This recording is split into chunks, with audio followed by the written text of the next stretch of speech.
Au nom du Père et du Fils et du Saint-Esprit, ainsi soit-il. Mes chers fidèles, lorsque nous lisons aujourd'hui, dans la fête de la Sainte Trinité, le bréviaire, les antiphones, donc les brèves chants entre les psaumes, sont remplis d'expressions qui nous rappellent le grand mystère de trois personnes en un seul Dieu, c'est-à-dire vraiment trois personnes, c'est-à-dire vraiment trois principes d'action, n'est-ce pas?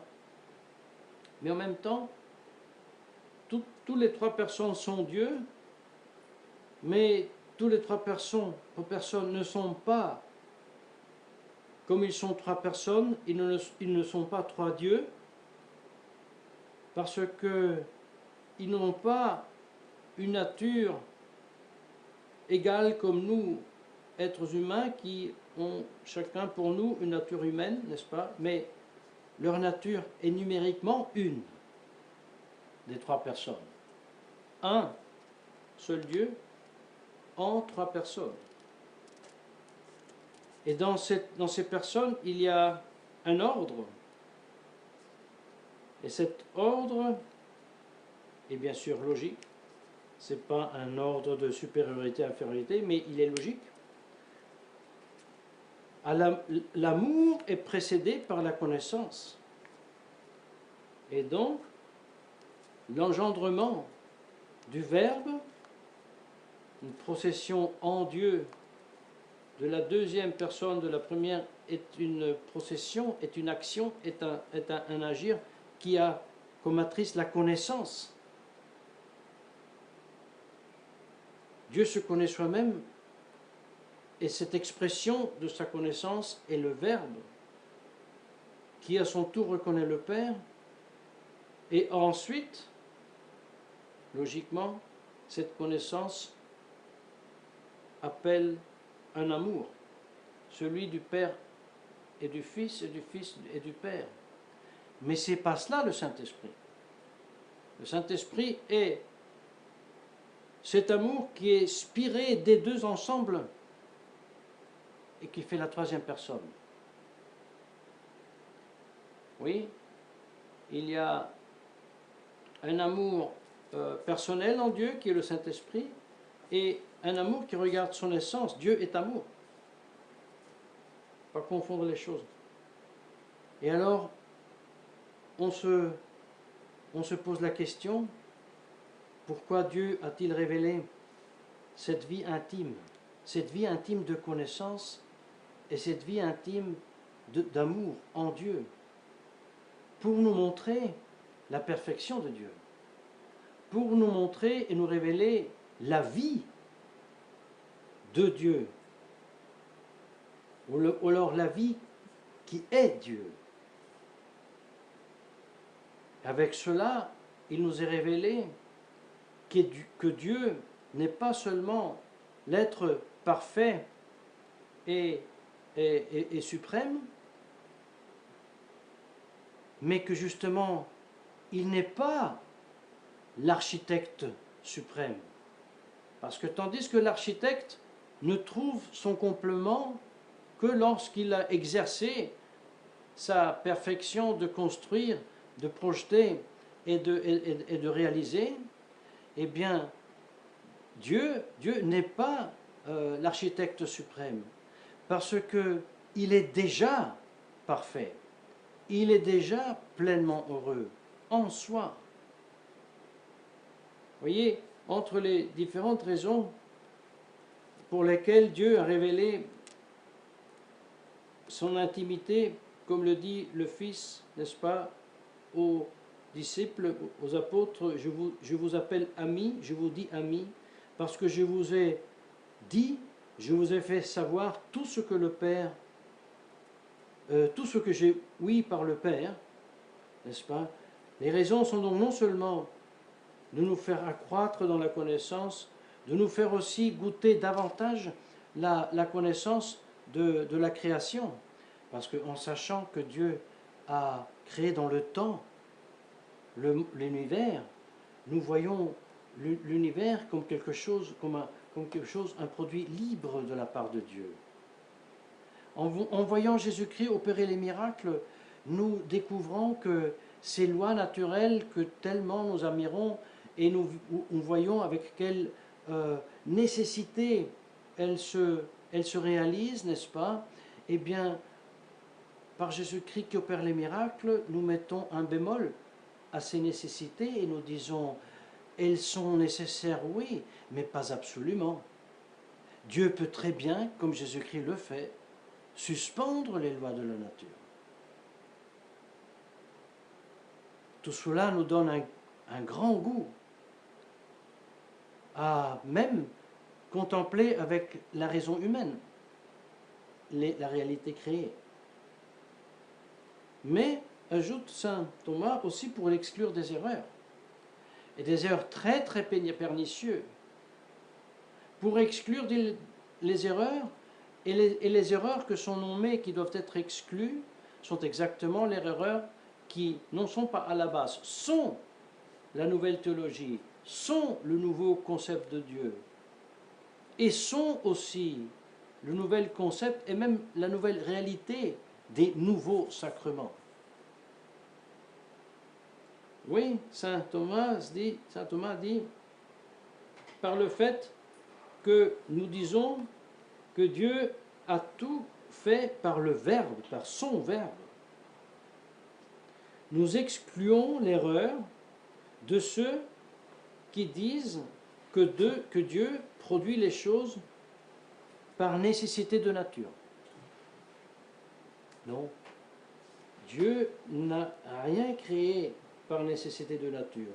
Il n'est pas un architecte qui, par nature, a nécessité, outre que faire un dessin, devoir réaliser son projet en mettant un maçon sur l'autre.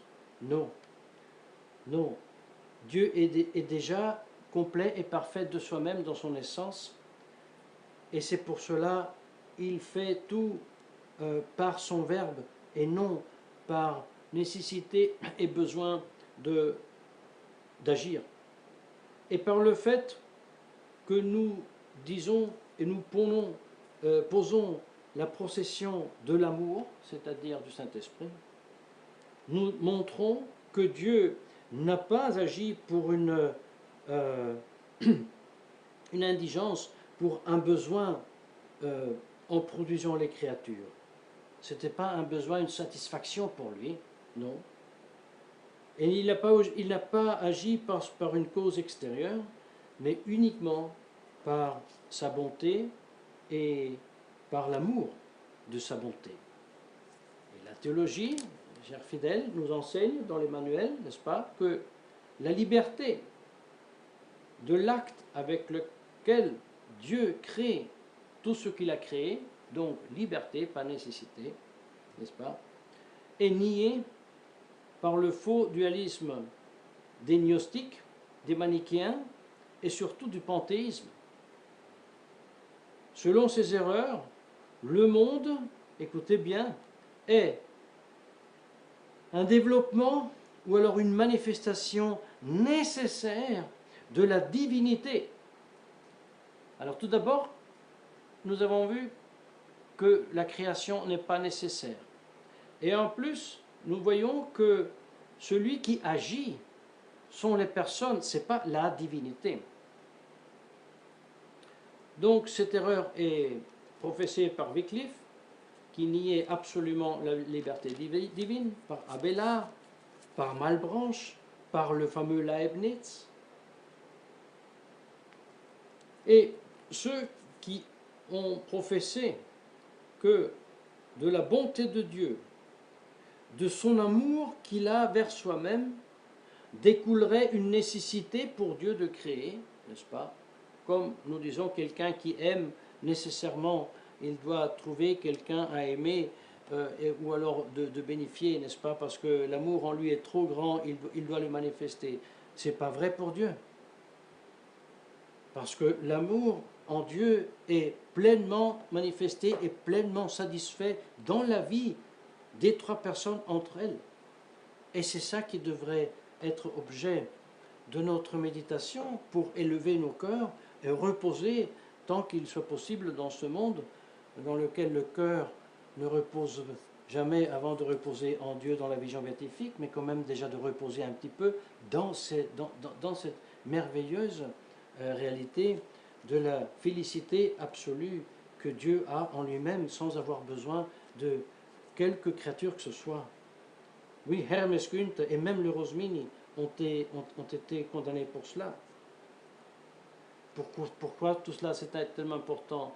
Parce que si là on peut parler d'erreur, n'est-ce pas? Mais dans le panthéisme, on ne peut plus parler d'erreur. Dans le panthéisme, on ne peut pas ne pas voir un suggérement directement par l'ennemi du genre humain, le serpent, Satan. Parce que le gnosticisme, le panthéisme gnosticiste, ou alors de la Kabbala, encore mieux, n'est-ce pas, enseigne que le Fils et l'Esprit Saint, oui, alors ouvrons une parenthèse, le panthéisme existait bien avant, bien sûr, le Nouveau Testament. Mais le gnosticisme et la Kabbale, c'est avec l'avenir du Christ et de l'Évangile et de la prédication de l'Évangile, suscité par Satan, est venu à créer des systèmes, à inventer des systèmes pour combattre le Dieu Trine qui s'est révélé en sa deuxième personne, qui s'est incarné pour nous rédimer. Eh bien, ces systèmes enseignent que le Fils et le Saint-Esprit, ferme la parenthèse, ne sont pas des personnes, mais sont des énergies, des expressions de Dieu.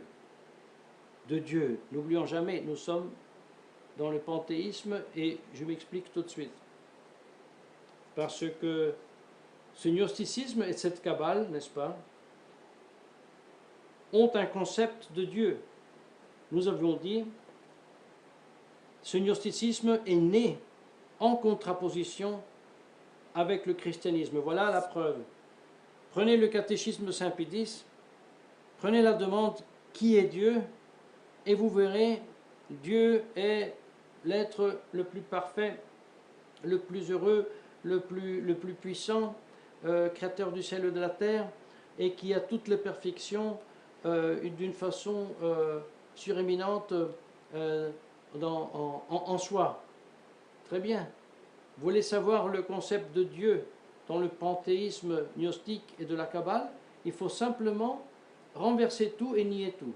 Alors vous arrivez à affirmer que Dieu est le non-être absolu, qu'il est le vide absolu, qui est absolument inintelligible, qu'il est infini, mais non pas de perfection, mais de imperfection, et qui est donc tellement nul qu'il a besoin de se manifester. Même plus, il a besoin de devenir Dieu. Et il devient Dieu en se manifestant par, pour la Kabbale, 10 manifestations successives, voilà les séphirotes, n'est-ce pas, et qui se complètent où? Dans l'homme. Voilà. L'homme est Dieu. Dieu dans l'homme rejoint connaissance de soi-même. L'autoconnaissance de Dieu. Mes chers fidèles, c'est blasphème, mais c'est leur doctrine. J'anticipe. C'est la doctrine de la philosophie moderniste, de la philosophie néo-moderniste, et comme la Kabbale, n'est-ce pas, s'est arrogée à expliquer aux chrétiens la Sainte Trinité en faisant du Père le Dieu panthéiste et du Fils et du Saint-Esprit des émanations de cette nullité.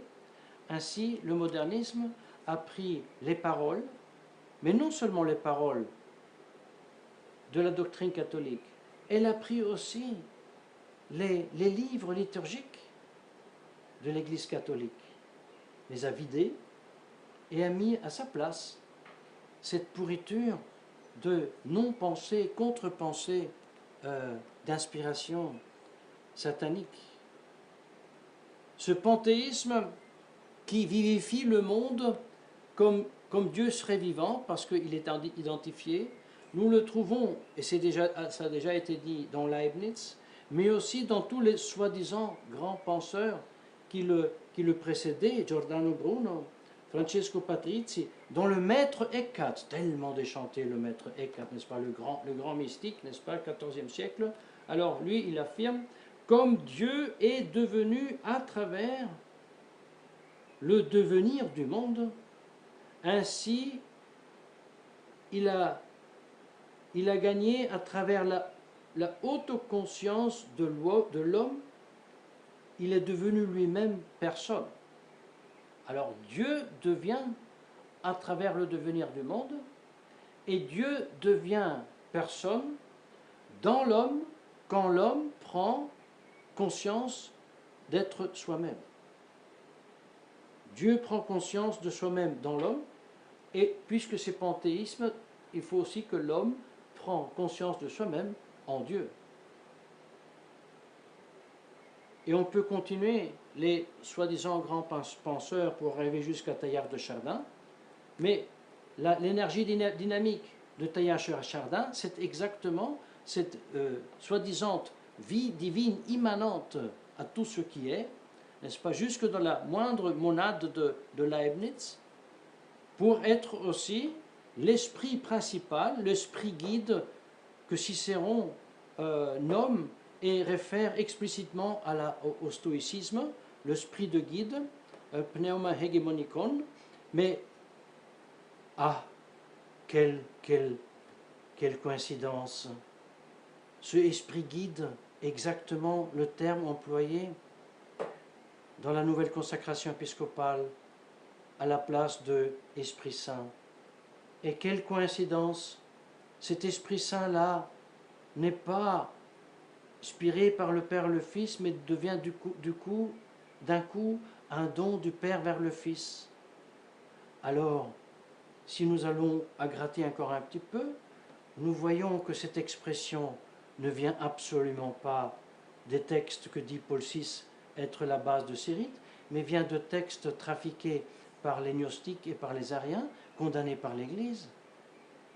Et c'est seulement un des indices qui nous fait percevoir et découvrir que cette philosophie qui nie Dieu, qui nie la Trinité, qui nie la divinité et la personnalité du Fils et du Saint-Esprit, est devenue philosophie du Concile Vatican II, philosophie aussi, non seulement des documents du Concile Vatican II, comme nous atteste Ratzinger lorsqu'il chante les gloires de Teilhard de Chardin pour en être l'inspirateur de Gaudium et Spes, l'inspirateur de la théologie du progrès. Voilà le progrès qui n'est pas le perfectionner un art, un métier, une connaissance, c'est l'affirmation que le plus sort du moins. Du nul sort Dieu, et Dieu est l'homme. Personne n'a plus culte de l'homme que nous, dit Paul VI à l'ONU. Dans ce contexte, c'est très clair. Dommage, bien chers fidèles, qu'après avoir étudié si profondément la philosophie et la théologie moderniste, quel dommage qu'on n'a pas davantage étudié son application dans les sacrements. Si on faisait cela, on reconnaîtrait que, absolument, cette soi-disant Église conciliaire n'a non seulement rien à voir avec l'Église du Christ, l'Église catholique, visible, invisible, humaine et divine, mais c'est vraiment la synagogue de Satan. Et alors, on ne traiterait pas avec si grande légèreté le fait que quelqu'un assiste ou non à la nouvelle messe. On aurait soin de lui dire, n'y va pas. On aurait soin de lui dire, regarde, c'est un rite gnostique, c'est un rite panthéiste. On aurait soin à secouer les membres et les autorités de la fraternité Saint-Pédis en leur disant n'allez pas là-bas, ne vous faites pas mettre dans leur rang.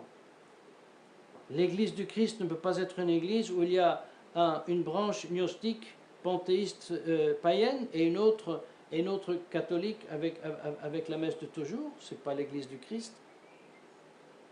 Et pour nous-mêmes, ce jour de la Sainte Trinité, tirons une conclusion. Ce n'est pas parce que c'est la première question dans le catéchisme avec une seule réponse que ce ne soit pas la plus importante. Nous devons beaucoup plus et davantage appliquer notre attention, notre intérêt, notre méditation sur le concept et sur la réalité de Dieu. Dieu unique, Dieu en même temps qui s'est révélé en trois personnes, Dieu qui est parfaitement heureux en soi. Et si nous existons, ce n'est pas par nécessité, mais par pure bonté de son amour. Et s'il nous a rachetés du péché, ça renforce encore la liberté qu'il exprime dans la toute-puissance de sa miséricorde. Et donc, nous devons être invités à nous aussi libérer des chaînes et du joug du péché pour être libres en Jésus-Christ entre les morts et ressusciter et rejoindre la gloire éternelle dans les cieux, au nom du Père et du Fils, du Saint-Esprit, ainsi soit-il.